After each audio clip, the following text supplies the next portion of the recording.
Buenas tardes, encuentro visita un punto crítico de algunos horarios del mundo AM. Y estamos en contacto con la senadora Esperanza Martínez. Senadora, ¿qué tal? Buenas tardes. Sí, muy buenas tardes. Un saludo especial allí para todo el equipo de la radio y para la audiencia. Senadora, hoy estamos conversando con los oyentes de la 1200 AM sobre esto. ¿Qué tienen que hacer las autoridades actuales o futuras para que el pueblo paraguayo vuelva a confiar en la figura del Estado? Y le hacemos una consulta a usted porque nos interesa saber lo que tiene para aportarnos. Bueno, yo creo que una de las claves, digamos, importantes para recuperar, digamos, este proceso de falta de credibilidad y sobre todo de falta de respuestas de políticas públicas en cualquiera de los ámbitos, llámese gobierno municipal, departamental o nacional, tiene que ver con el proceso que las autoridades comiencen a transparentar, a informar, a rendir cuentas, a planificar de manera colectiva. No existe otra manera más que hacer llegar a la población lo que se está haciendo, lo que se deja de hacer y las razones por las cuales se toman ese tipo de decisiones. Por ejemplo, estamos cerca de las elecciones municipales. Cuando se comienzan las campañas políticas, la mayoría, por supuesto, apunta a una serie de programas y de políticas públicas, en este caso municipales, como se han hecho en otros países. Y bueno, los gobiernos se convierten en gobiernos con alta participación social. Se comienza por hacer asambleas públicas, reuniones para definir el presupuesto de manera participativa, crear mecanismos hoy que son mucho más fáciles a través de las redes sociales, como para colocar los proyectos que se van haciendo, colocar los proveedores del Estado, colocar los salarios, colocar las actividades, el cumplimiento, de tal manera a que, digamos, no quede en una cuestión unipersonal o una cuestión, digamos, de una pequeña cúpula que dirige, digamos, las instituciones, sino que haya una propuesta concreta que la ciudadanía pueda hacer el seguimiento, que se pueda involucrar y que pueda participar. Por ejemplo, que se hagan plebiscitos, que se discutan las acciones cuando estas acciones, por ejemplo, ponen en juego intereses sociales, comunitarios, etcétera. Estos son los mecanismos, digamos, que en las otras sociedades, digamos, más organizadas, más democráticas que las nuestras, y apartar, digamos, estos liderazgos de tipo caudillo, ¿verdad? De tipo, bueno, yo soy el dueño del municipio o el dueño del ministerio o el dueño del país, etcétera, y empezar a hacer estos procesos en donde haya un fuerte modelo de intercambio entre las sociedades, las organizaciones y las autoridades de turno, que finalmente son mandantes de sus votantes, ¿verdad? De participar, de escuchar y debatir para que, digamos, no siempre se consiga un consenso general, pero sí por lo menos hay una transparencia y una necesidad de aclaración a la sociedad sobre lo que se está haciendo. Y en este sentido, ¿por qué el presupuesto y el presupuesto participativo? Porque la realidad de una propaganda política a una propuesta de gobierno como política pública se llama presupuesto. Yo puedo decir, yo quiero que haya educación para todos, pero bueno, si no hay un presupuesto que respalde la posibilidad de que todas las infraestructuras y los docentes y los materiales estén a disposición de la gente, es un sueño, una propuesta, una propaganda. Lo que hace realidad la propuesta política se hace en base a un presupuesto que se puede ejecutar y con el cual se pueden cumplir las promesas. Entonces, lo que tienen que hacer los candidatos ahora, que estamos en época electoral, es tratar de no vender tantos humos al pueblo y ofrecer más realidades. Así es, yo creo que dos cosas que se debaten cuando se quieren elegir autoridades. Primero, por supuesto, la confiabilidad, la honorabilidad, las capacidades que tienen los candidatos. Yo estoy hablando en términos teóricos, porque después veremos cómo funciona la realidad. Y la otra es qué tipo de propuestas, ¿verdad? Porque evidentemente desde diferentes sectores, aquí nomás se estigmatiza el tema de las famosas ideologías. Dice, no hay que meter las ideologías. No hay un ser humano que no tenga una ideología, que no tenga una mirada del mundo desde su perspectiva de cómo debe ser la sociedad en su conjunto. Entonces todos tenemos una ideología, todos miramos la sociedad y queremos intervenir o que se intervenga en la sociedad, a veces para favorecer a sectores privilegiados, a veces para favorecer a grandes mayorías, a veces para preservar el medio ambiente, a veces para el lucro de las empresas. O sea, hay siempre una mirada política y una intervención política, y detrás de eso hay intereses. Entonces, cuando se escuchan las propuestas, hay que decir, bueno, estas propuestas son propuestas que van a favorecer la calidad de vida de la gente, ¿verdad? Cuando se plantean los proyectos, esto va a llegar a la gente, esto es para la gente común, la gente que va a votar, hablando concretamente de los municipios. Pero ¿en qué se convirtieron hoy las campañas políticas? Y se convirtieron en un gran montaje de marketing, de imagen, de publicidad, de compra, digamos, de medios de comunicación, de cartelerías. Entonces, aquel que tiene más recursos, que tiene más dinero, es el que puede entrar en esta competencia. Por eso hay muchas personas que vienen, digamos, a la política por su profesión, que los vincula a los medios de comunicación o alguna otra actividad que los hace famosos, digamos. Entonces, lo que nosotros tenemos que tener claro es que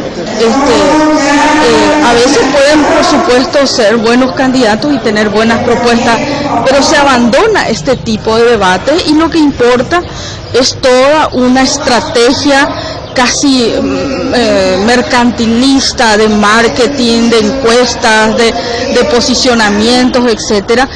Y que bueno, la gente común a veces se informa por los diarios, se informa por los medios de comunicación, y claro, aquel que puede inundar todos estos medios porque son costosos, entonces es el que impresiona a la población como supuestamente el más exitoso, la mejor propuesta o el que tiene más confiabilidad social, porque supuestamente todo el mundo le conoce, o todo el mundo sabe quién es, o es más famoso, o es más linda, o más simpático, etcétera. Pero nos cuesta como sociedad poder definir y debatir estas cosas, no importa luego a veces. Y si a esto agregamos todo este posicionamiento, digamos, que se dio con la presencia de la narcopolítica, con el modelo clientelar de muchos años, más de 100 años de los dos partidos tradicionales, donde llega el día de las elecciones y todos los funcionarios públicos tienen que ir a votar por candidatos oficialistas, porque si no está en riesgo su trabajo, está en riesgo el puesto de trabajo de su familia, o bien los operadores políticos que tienen sueldos para trabajar en la política, o porque recibieron un beneficio del gobierno, etcétera. Entonces hay una complejidad mucho mayor de lo que en términos teóricos queremos y de lo que en la realidad sucede en las sociedades, no solo aquí, sino es un fenómeno mundial. Senadora, criticaron muchísimo a Mario Ferreiro porque él desconocía de algunas atribuciones de la comuna, como por ejemplo de que el sistema de desagüe cloacal dependía de la SAP y no de la Municipalidad de Asunción. ¿Qué piensa sobre esto?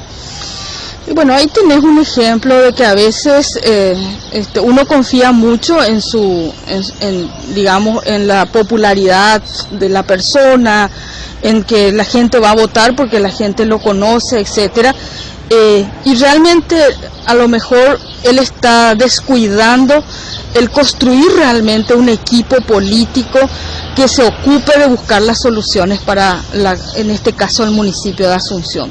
O sea, cuando uno habla del estadista, dice, queremos que este presidente, queremos que estas personas de los grandes estadistas en la historia, ¿y quiénes fueron? Y fueron grandes pensadores, personas que tienen un proyecto, que tienen grandes modelos de transformación de la sociedad y que han dejado esa impronta. Una cosa es ganar elecciones y otra cosa es gobernar para transformar la realidad de la gente. Son dos cosas muy diferentes y acá normalmente queremos ganar elecciones. Y yo te lo digo por experiencia propia de los años, los 3 o 4 años que estuvimos con el gobierno del presidente Lugo.